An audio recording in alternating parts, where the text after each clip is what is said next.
The Flyin Lion says, Boys, hell is real. 2023 Supporter Shield champs. Just give me a reason to drink some Guinness in the morning. Yeah, just a fan of the sport, you know. I appreciate the opportunity. It's definitely tougher to be an academy player than it is a pro. Soccer's my favorite sport now. The jersey swap was my car of the week, trivia question of the week.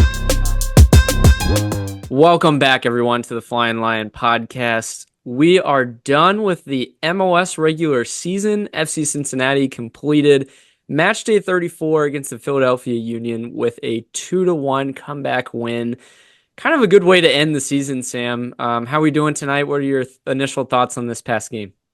Yeah, so initial thoughts. You had said, feels really good to get a win. I agree.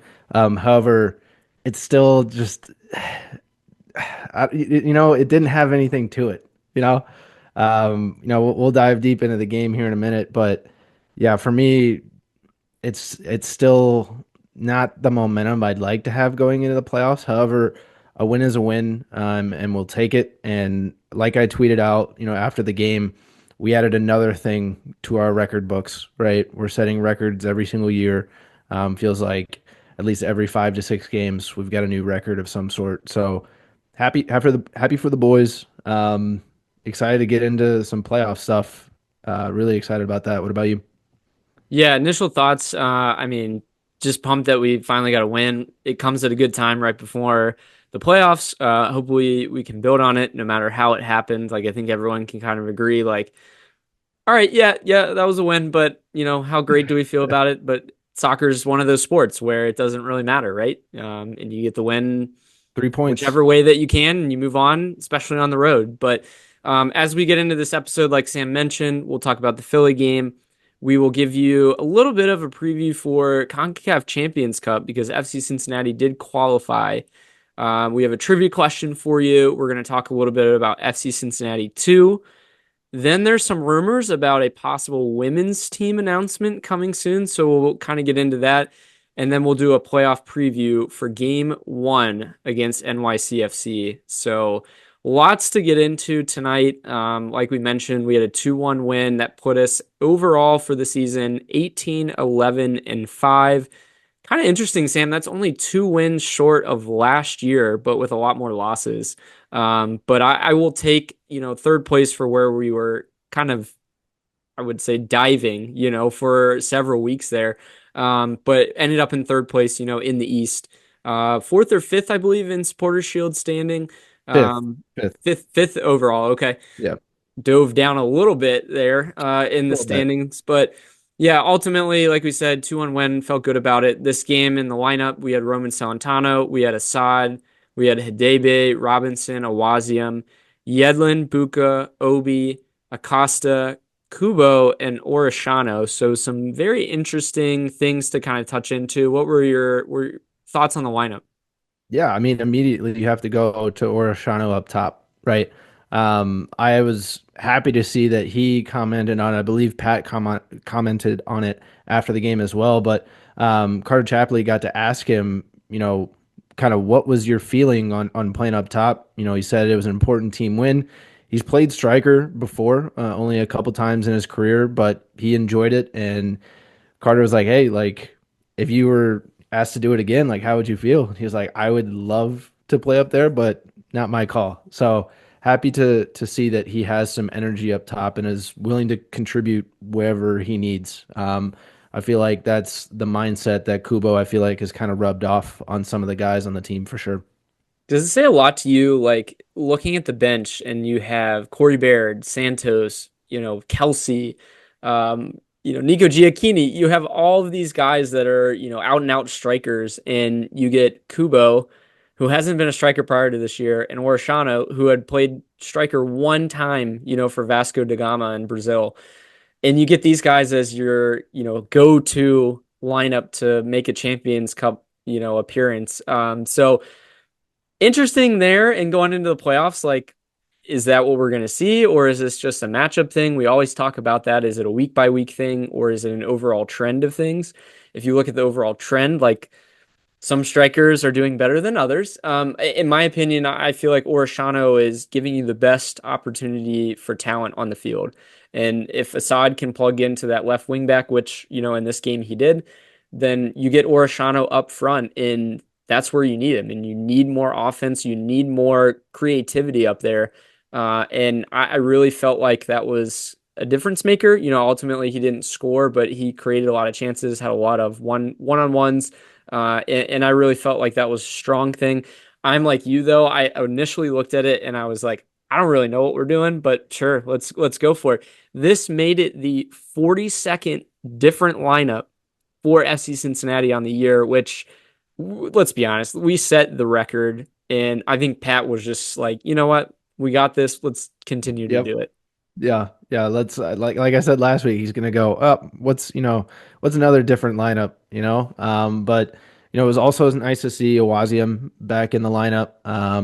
Returning from injury, he got injured during that LAFC game, so he's been out a while. So it was nice to see kind of like you said, a talented back line. I know, we love Murphy. We extended him. However, Hadebe has got MLS experience. He's got a lot more, of that pedigree. Nice to put him next to Cheeto and to Miles.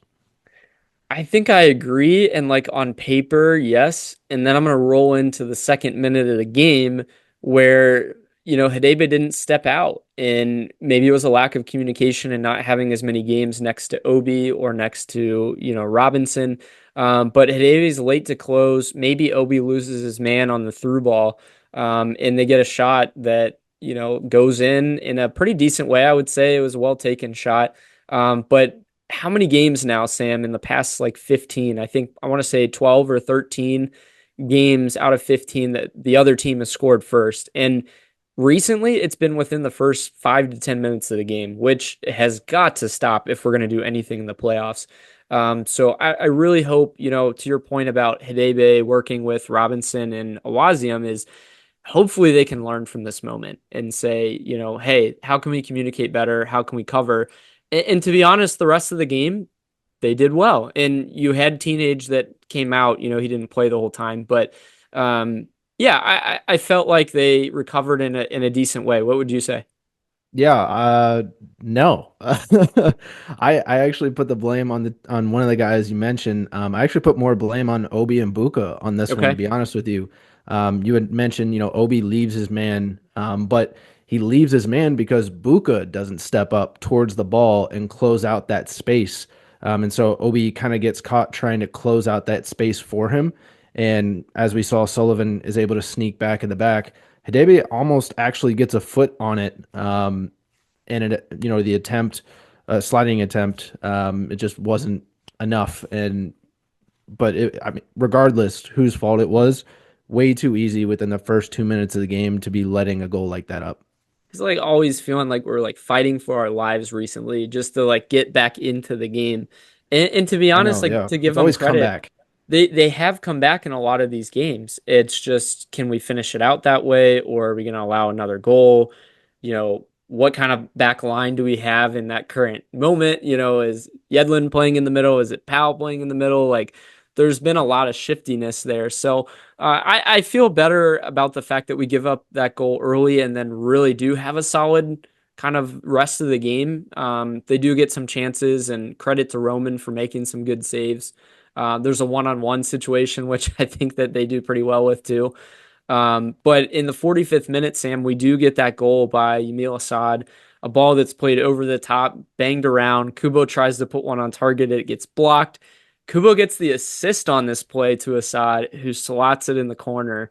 And I really hope that Yamil can find his Leagues Cup form, because he looked real good during that run. If he can do that in the playoffs, I think we'd be in pretty decent shape. Yeah, yeah. I mean, during that sequence, we had multiple chances to put it into the back of the net. It was a good ball by Assad to put it on to the other side over to Yedlin.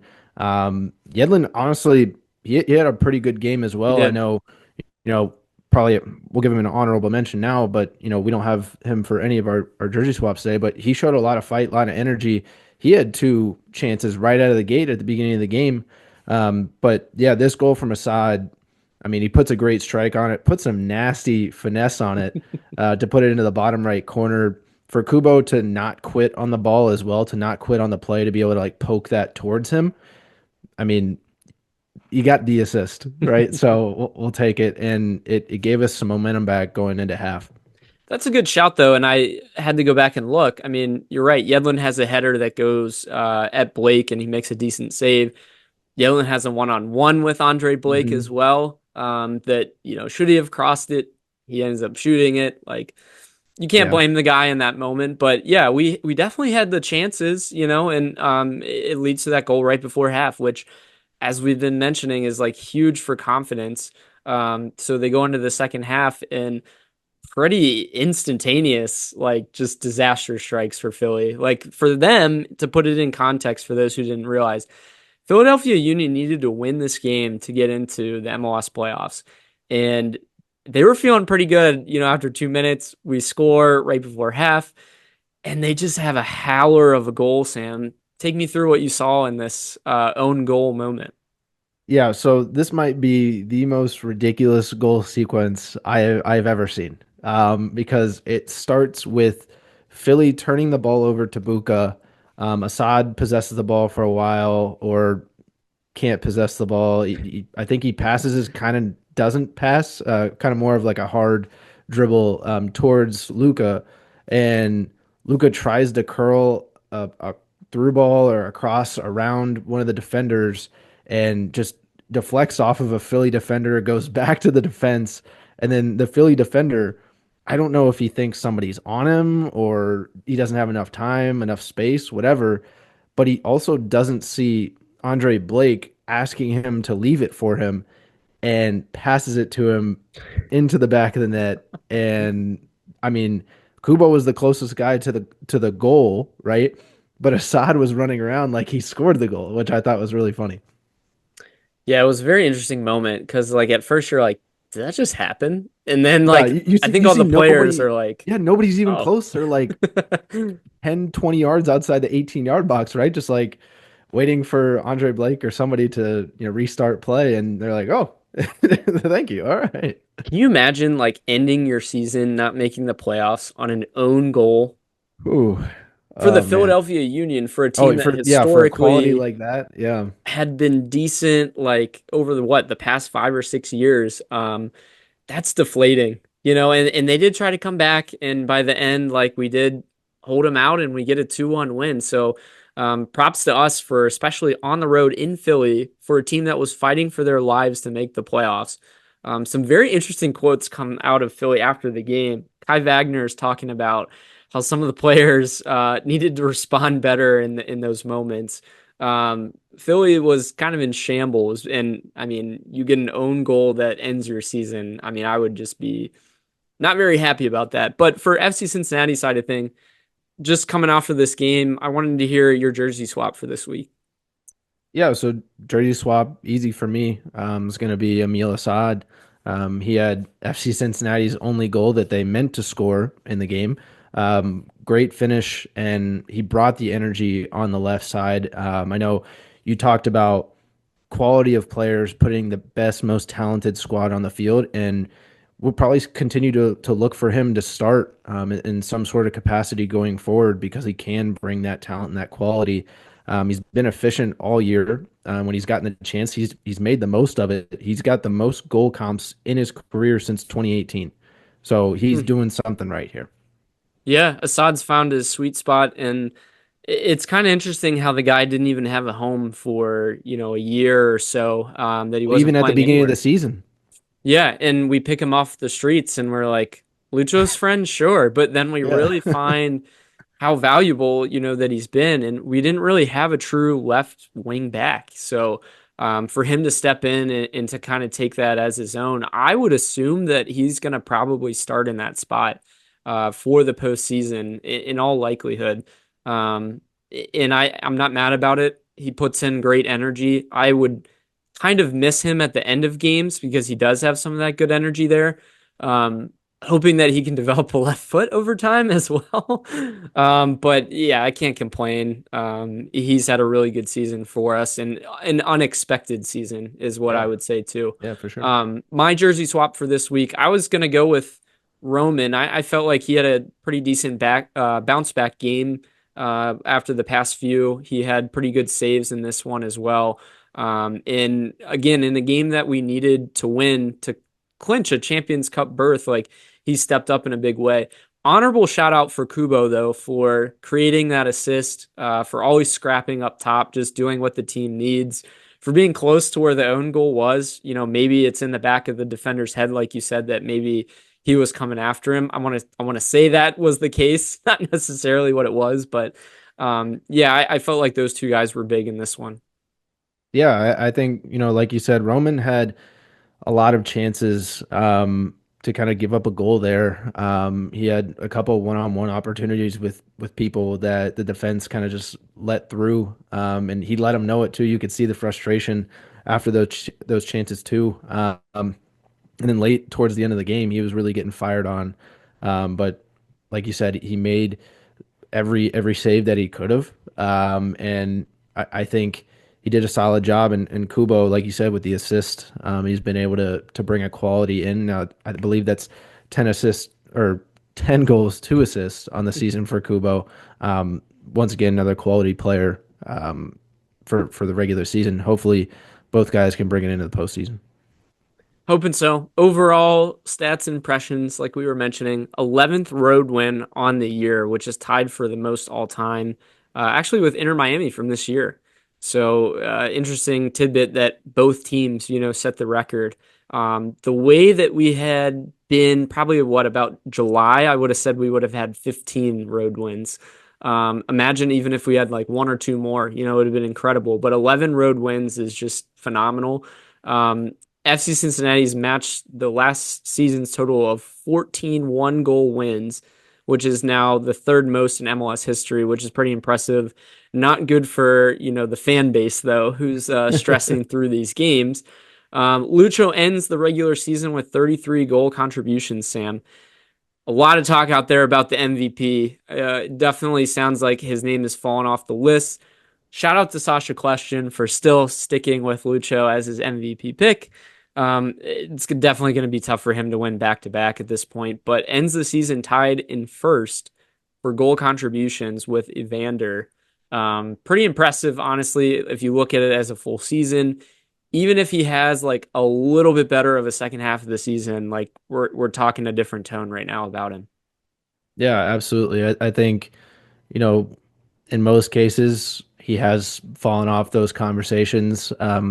We had said that if he would have gotten at least one or two goal contributions in this game, then there's no way that you can't really. Unfortunately, this guy that wears pink and there's another guy that wears yellow have been really, really good this season. And so I don't want either of them to win, obviously, because it's somebody who's been handed the keys without doing anything, and then obviously our rivals. So, I mean, it's kind of a no-brainer for us. But yeah, I think Lucho's had a great season. Hopefully, he can relax a little bit, go into the playoffs, kind of fresh mind, everything ready to go, guns blazing. But yeah, from this match, I think overall, I had this stat too: 29 touches to Philly's 12 touches inside the opposing team's box. So even without those number nines that haven't been too good, we still can't finish inside the box when we have double the touches that the other team does. So it doesn't really matter who you throw up top. We're just not efficient enough. Yeah, it's got to get better, and it's been that way for a while. Have chances have to improve upon, and we get the win, so I can't be too mad, but it's been a trend. Like you've probably brought it up in what, 5 or 6 games, at least in the second half of the season. Yeah. Not gonna lie, I'm sick of hearing like we had so many more chances than they did, or more shots too, or more possession. But hey, I can't argue, especially for a playoff setting coming up. Like you got to win somehow, and if they can pull it out, and that's the case, especially like the one goal wins too. Not good for our hearts, but like overall, hey, we're making it through. But like we mentioned, winning this game clinched a CONCACAF Champions Cup appearance. So second straight year that we're going to be qualifying for this tournament. Again, as we were in this earlier in the season, for those who didn't follow it, I mean, for all those who were listening, I'm sure you did. But yeah, we qualified based on the Shield standings. So we've joined the likes of the Crew, LAFC, the Rapids, Sporting KC, Miami, LA Galaxy, and Real Salt Lake. We have the opportunity to play some really good teams in the region. And like Sam, I think you mentioned it in here, meaningful competition, but ability to rotate our players in really good matches. So as we talked about last episode, like the likes of Shrilla and then some of these other younger pieces that maybe can contribute in these games. Now, obviously, if we're going down to Monterey, we're not going to be playing them, but in some of the other matches, I do think there's a good opportunity for that. The Champions Cup is a really, really, I would say, up and coming stage. I wish there was more about, hey, if you win Champions Cup, you get a spot in Club World Cup, which I think is a thing, correct? Yeah, yeah, I believe so. Yeah. So, I mean, that would be another opportunity for us to qualify, if we're talking about qualifications for the Club World Cup. But yeah, it's a big opportunity. Playing different, teams from other countries is really cool. And for the fan base, maybe even to travel to, the likes of what, El Salvador and I think Jamaica. Jamaica. Yeah, like we did Yeah. last year, Mexico, Hmm. um, Costa Rica, I believe, as well.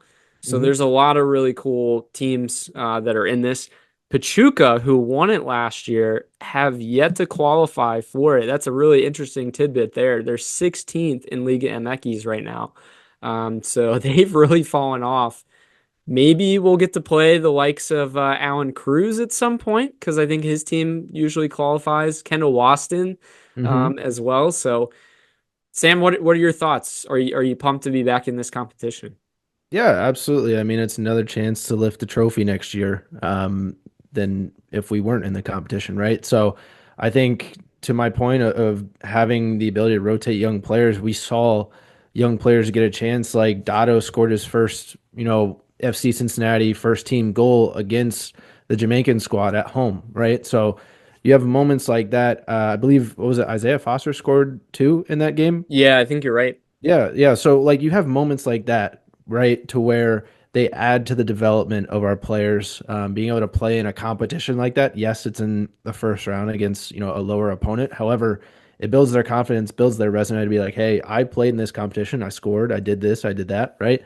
To not only show our coaching staff, but also maybe to sell off a player and help benefit the team financially later on. So I think it's awesome to be back in the competition, like you said, an opportunity to not only win silverware but also Club World Cup. Which, if you didn't hear our opinions on that, go watch the episode last week. We had some pretty interesting opinions on what's been going down with that. But yeah, I'm excited for us to clinch second year in a row.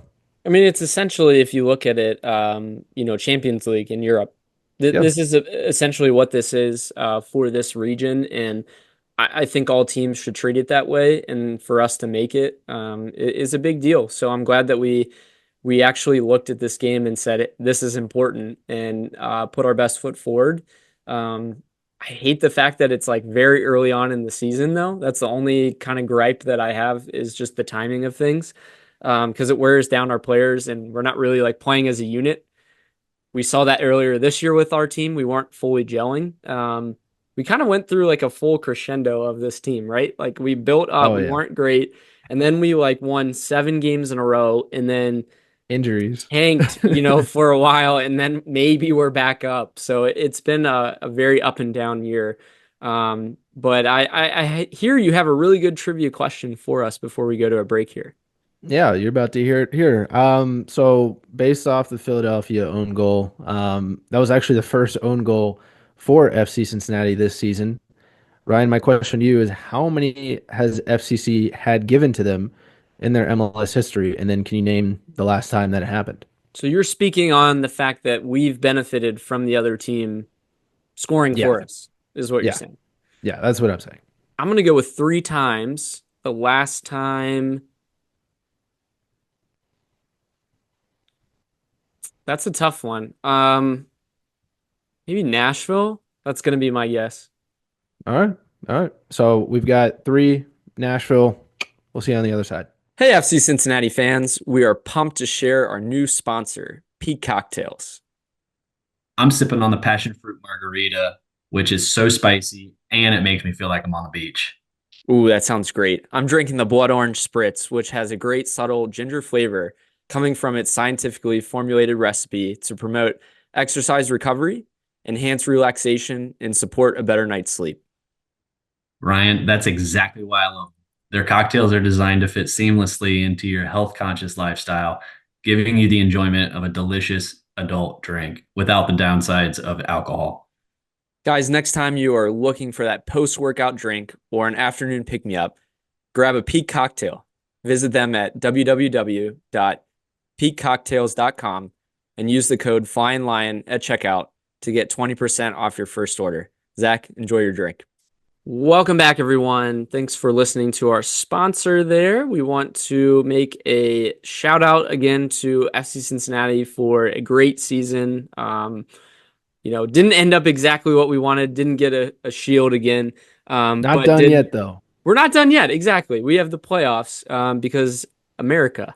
Everywhere else we would be done right now. So bonus soccer, if you want to call it that. But I have a couple of gripes from this week. Sam, I want to hear your cards of the week first, though. Yeah, so card of the week.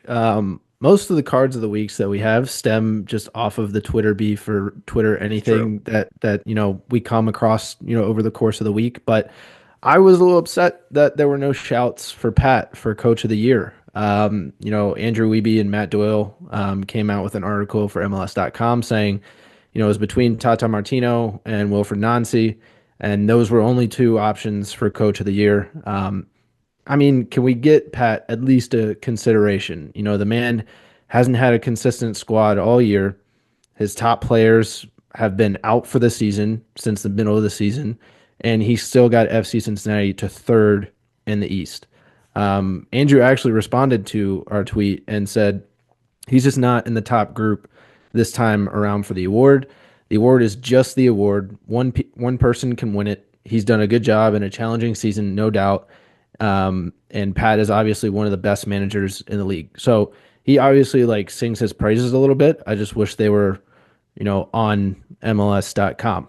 But we got to give Pat his flowers when we can. Yeah, no, for sure. Through all in all, there's been moments of frustration and, not having consistency for, I would say, the first time in his coaching career. But for him to kind of put together the results that we have without certain players, with suspensions, injuries, navigating different competitions, I personally would love to just say, all right, he's a honorable shout out. I don't think he's he's not a serious candidate in the sense of we didn't win a trophy. And if you look at Nancy wins, Leagues Cup and makes it to Champions Cup final, and Tata, wins Supporters Shield. So they're always going to look at those things and obviously elevate those and say that's why. And last year, rightfully so, Pat came back and turned this team around and we, set records. So, yeah, but I agree with you in a way of saying he's done the most that he can with what he had. He's definitely done that. And if you look at Tata, without some of the guys that he had, they're still former Barcelona players versus our, FCC Academy players. So there's definitely been a difference in talent level for that. But yeah, Pat's been a great coach this year in navigating through that. I really hope now he can guide us through the playoffs now that he's had a little bit under his belt to figure that out.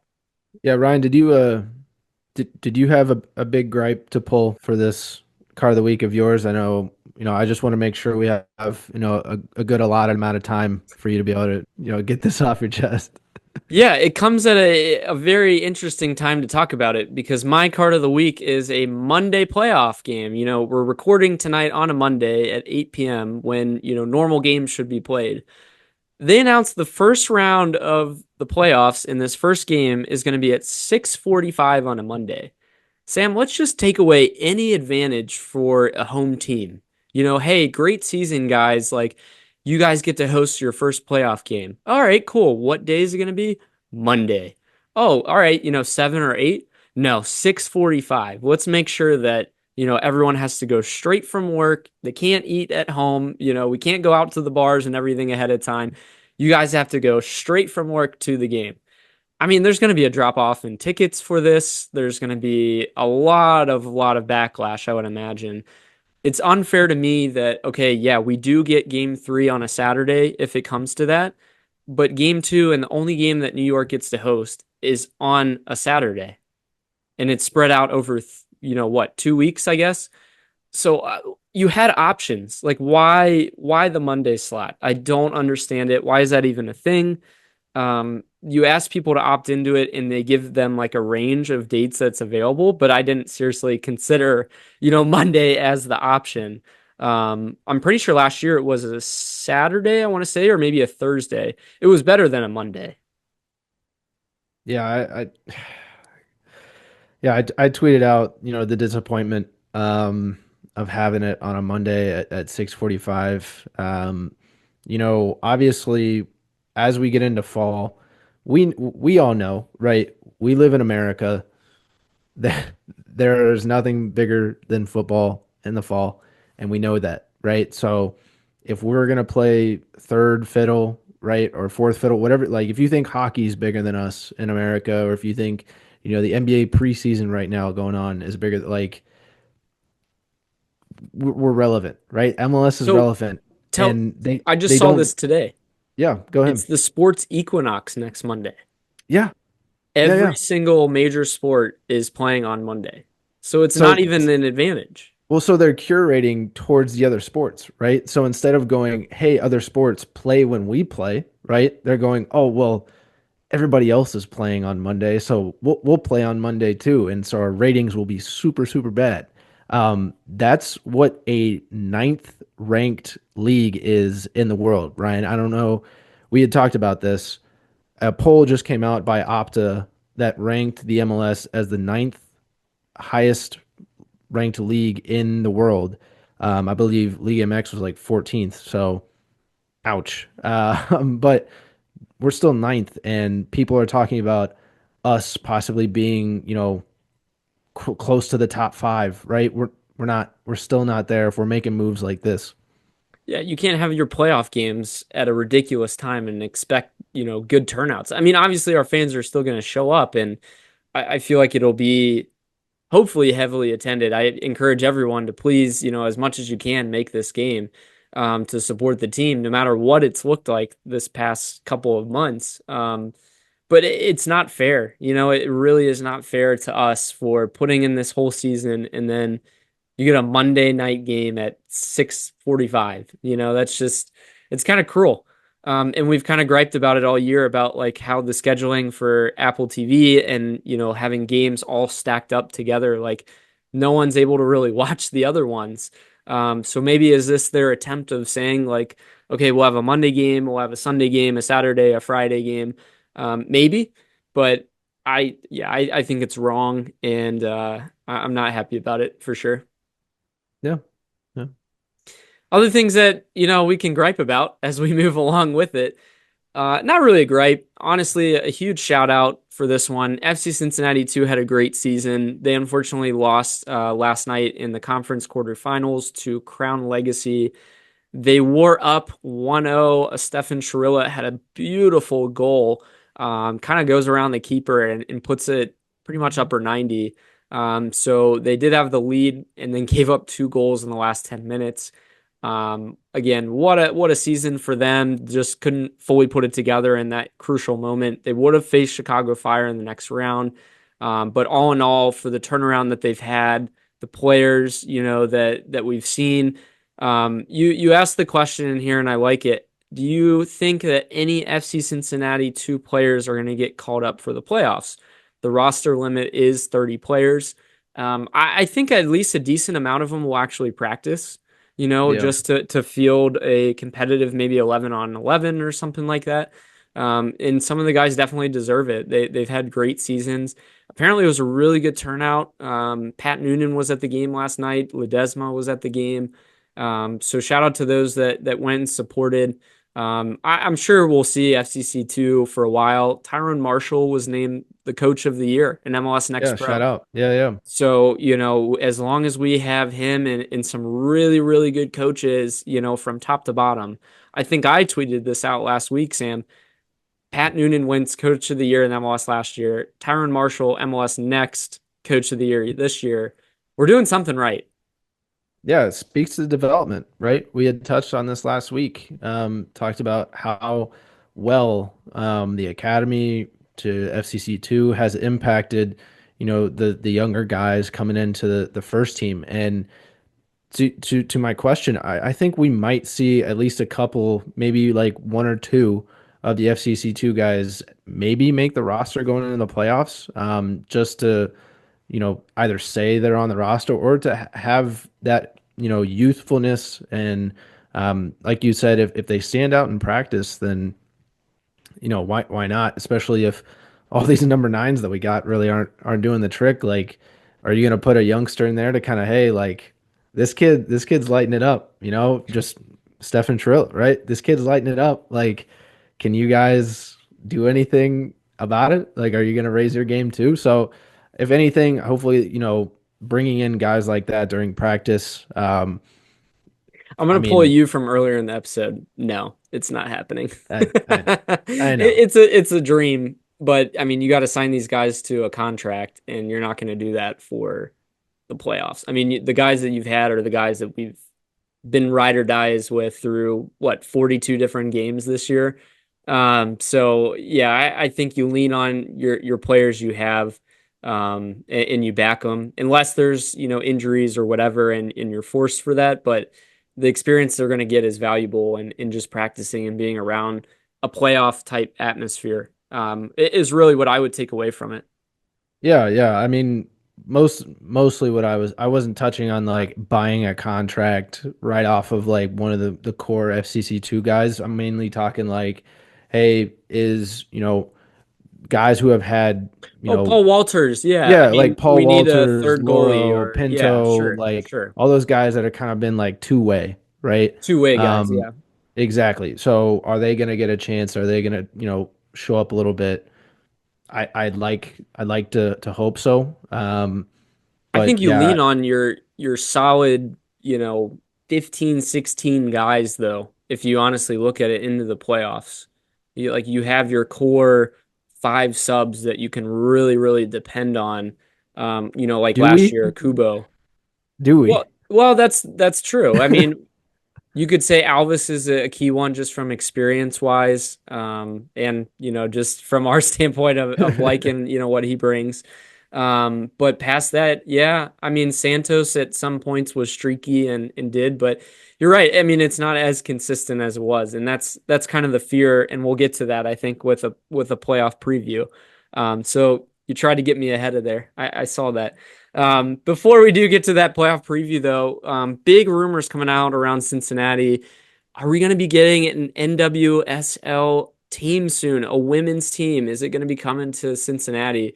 There are rumors that I believe it was commissioner, was in Mhm. town and was actually possibly with Jeff Birding, walking around Blink, Handing out some stuff. Yeah. handing out some shirts, maybe around Washington Park. So we would be a finalist with Nashville, Cleveland, Denver, and Philadelphia. But what a massive thing this would be for the city.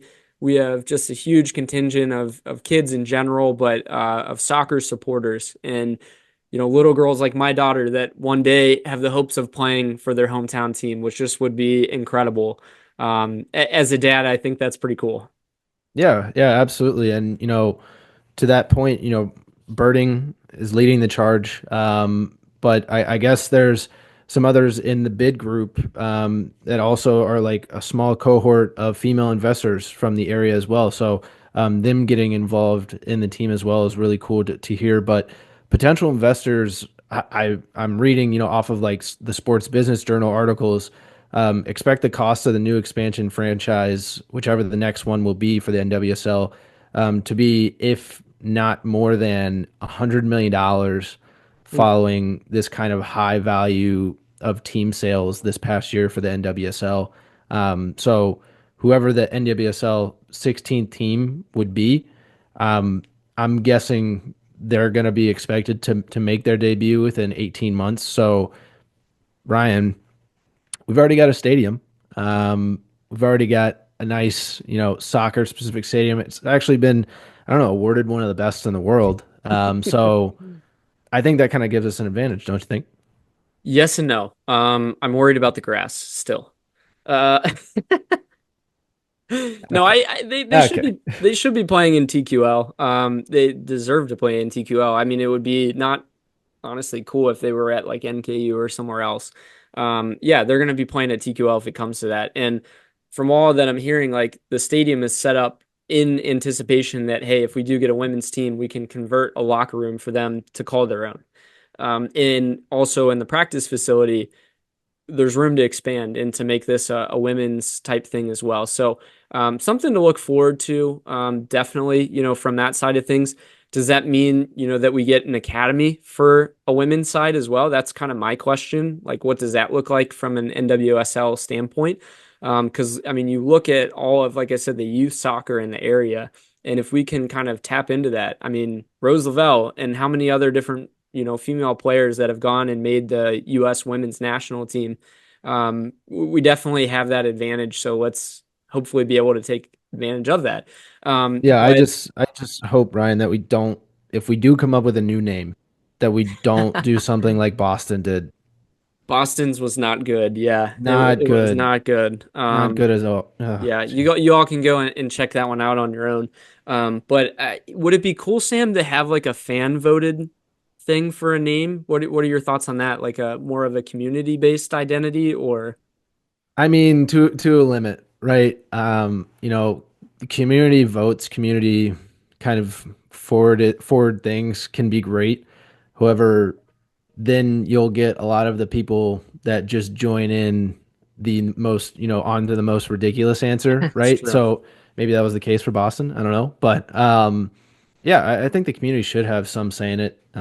But ultimately, I think it's going to be whatever, the executives and I would assume what would be really cool instead of like, if you're talking like community, I'm thinking like fan base and all that. Right. I would go to the other like soccer clubs and go to like the girls teams in the local soccer clubs, Hmm. right? And ask them, right, what best embodies you, right? Give me a couple adjectives, adverbs, whatever, Hmm. and go from there. Definitely interesting. Color scheme wise, like, are we gonna stick with the orange and blue as well? Yeah, I mean, it makes merch easier to sell, right? If they do say we do get a team, right, and they start playing at TQL, just makes it easier to have the colors be the same.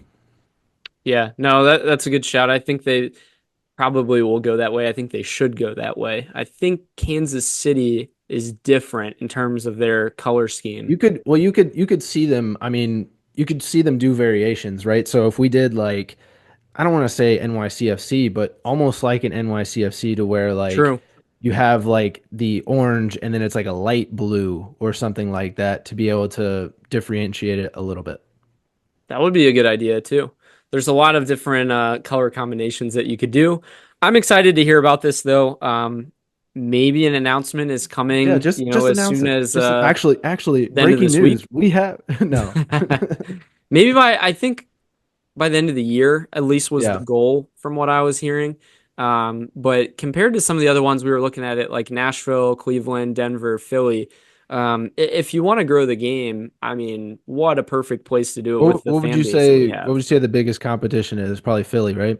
Philly or Nashville. Nashville's always going to get it just because of how growing of a city it is, and they're always looking to expand. Like they're trying to get a baseball team. But yeah, I would say Philly just because of the history of soccer there. Yeah. Denver would be kind of an interesting shout. Cleveland's not going to get it, let's be honest. No. Yeah, Nobody I wants don't to think play that's out by the happening. river. Yeah. But you have to think that we're up there in the runnings for it, don't you think? Yes. Yeah. And I Rose said is I the said first river, but player I meant signed. lake. Yeah. So moving on from that, though, I mean, stay tuned for possibly an announcement. But we do have a playoff series that's starting. So, like we mentioned, this whatever game that we have on Monday night at 6:45, we're playing NYCFC for the fourth time this year, Yeah. which is kind of crazy. We lead the series this year though 2-1. They did end up beating us in the last game. It wasn't even at Yankee Stadium. Who knows where the away game will even be because the Yankees are in the World Series. So probably I would imagine at the Red Bull Stadium again. Hmm. But yeah, prior to that game that we lost, we hadn't lost to them since September of 2021. So we were 5-1 in the last six. Um, they definitely had the last say, and I'm hoping that we come out of that one and are a little bit angry. I hope that Lucho comes out on fire because of what was said to him, because that's not cool. And in any respect, there was some fans that were shouting some things towards him. So I would expect our team would be coming out pretty hot, just honestly like last year with Red Bulls, and how the end of the year went in that setting. There's a lot of gripe going back and forth between the teams. But I'm actually excited to see it. It's going to be, us as the 3 seed versus the number 6 seed, a best of 3 series again. I think our card of the year last year, Sam, was just the playoff scheduling, and why do we have this best of 3? I'm going to look at, the total playoff preview in, the first round lasts, like I mentioned, 2.5 weeks. Then there's an international break. The next round would not be until like the end of November or something ridiculous. So there's a full like month break again in the middle of the playoffs. It makes no sense. Like, why are we stretching this out so much? I don't know.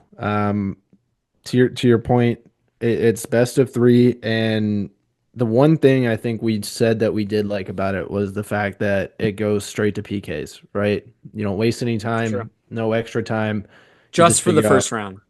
yeah, just for the first Just for the round. first round. But you just figure out, who won right there on the spot. Obviously, it led to some dramatic moments for us last year against Red Bulls. Celentano, cup in the ears, that's an iconic photo. But yeah, I'm excited to see how well we do against NYCFC. Like you said, we're coming off that loss against them. However, maybe Lucho does show up, right? So yeah, I'm excited. I'm hoping that it's less stressful than last year, considering, it was Red Bulls and there is kind of an underlining rivalry there. This one, I'm hopefully we go, 2-0 in the series, just get it over with. I'm excited about the Tifo. I'm a big Tifo guy, so excited to see that one for the playoffs and kind of what the fans had come up with. But lineup wise, Sam, do you think we're going to roll out similar to what we did against Philly? Maybe, maybe. Considering that Orashano did come out and say what he did, right? That he was interested in playing up top, loved playing up top, but it wasn't his call, right? So maybe Pat tries that out a little bit more in practice this week and tests it out to see, can we trust him in a playoff setting, when the game's on the line, our seasons are on the line. Can he offer that production? And to what I said earlier, being able to be consistent in the box and be able to finish chances, who's going to be able to step up, whether it be a number 9 or our former left wing back, or somebody's got to step up for this team. I was going to say if the game 2 was going to be in Yankee Stadium, that changes the way that you play the series.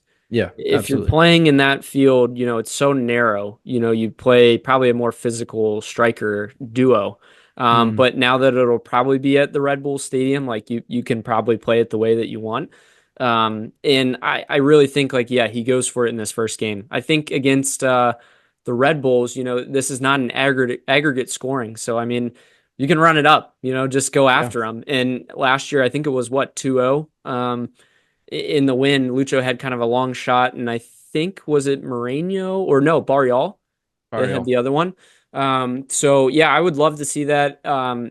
Doing what we hadn't done all year, honestly, would just be the coolest thing for me is just playing with heart in front of the home crowd and just saying like, this is our home.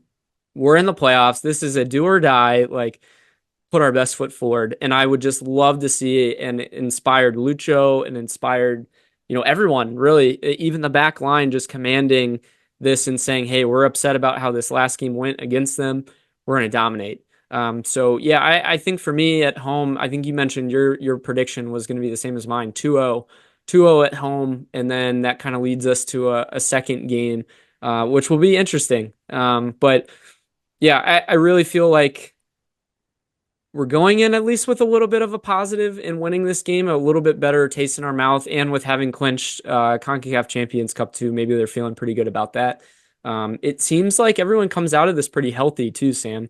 So I don't really think we have as many knocks and things like that. We don't really have the card situation was always funny, like going even from the last game into the first game. Like there is some crossover with those.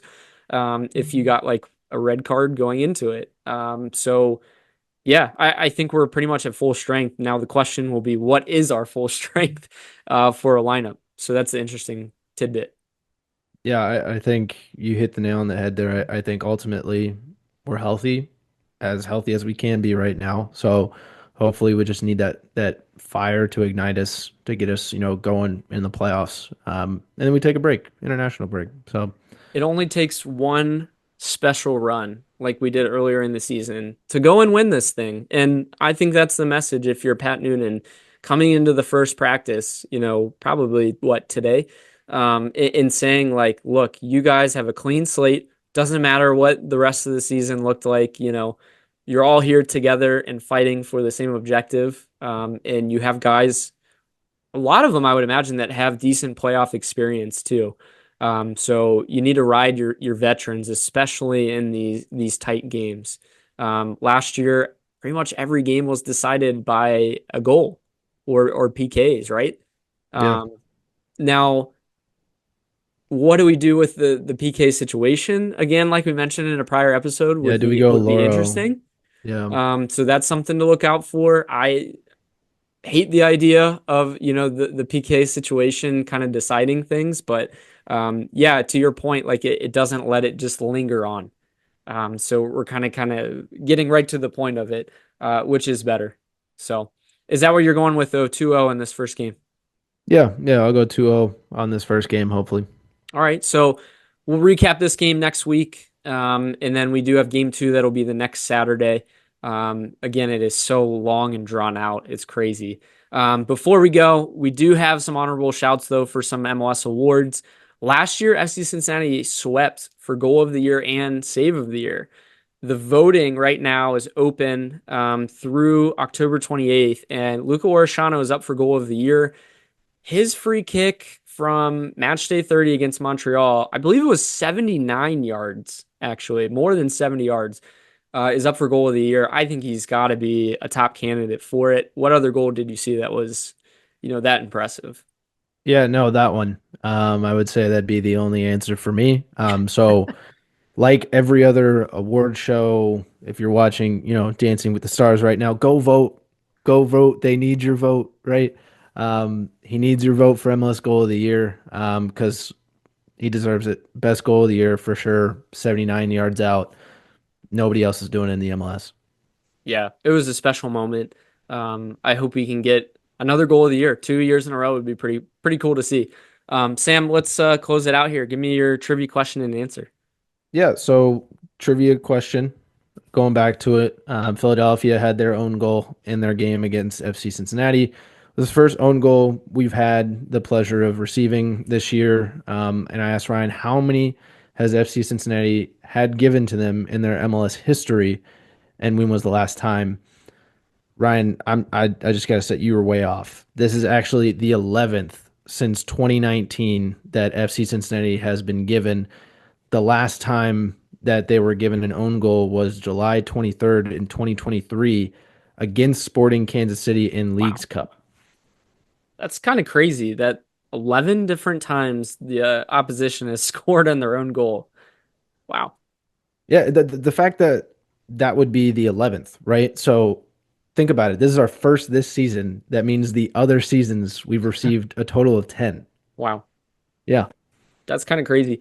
The LAFC game, Orishano hit one off of Kai Kamara.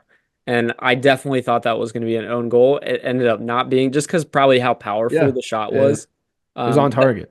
That was going to be my original answer, but I think they did credit Luca with that one. So yeah, interesting question there. I like it. Don't know if we'll see another own goal, in the postseason. Hopefully And we'll not take all by the our goals we team. can get. All the goals we can get is right. Yep. But thank you everyone for listening tonight. We will see you guys next week, hopefully with a win in this first playoff game. Like, comment, subscribe, and we will see you next week.